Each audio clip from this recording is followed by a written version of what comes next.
by to dělalo, kdyby si tam dal ten plný ten. To by začal jít tam vzduchem, Matěj. Dělá, budeš si jak jede, to je Schumacher, ty vole.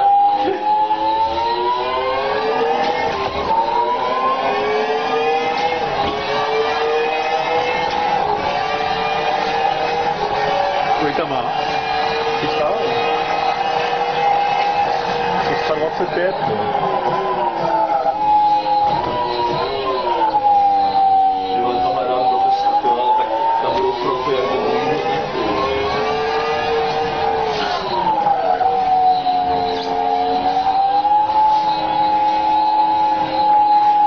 Zvuk je úplně jiný.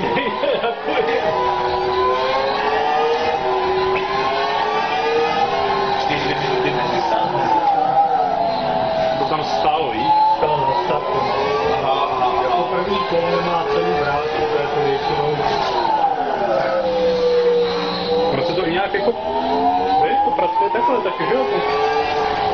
Když byl úplně vzadu, tak to bylo vyplněné úplně. To trošku pracuje, takhle.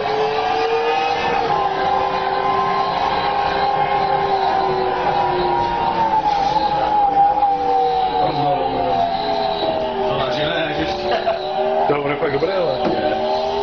Jak to tam udržím úplně? No ne, jsi viděl, já jsem se s tím nerozjel, že jo?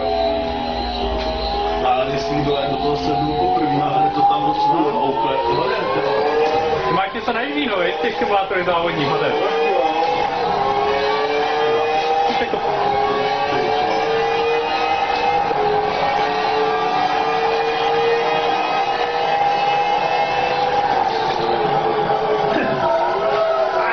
Hodiny! To nebyl úplný.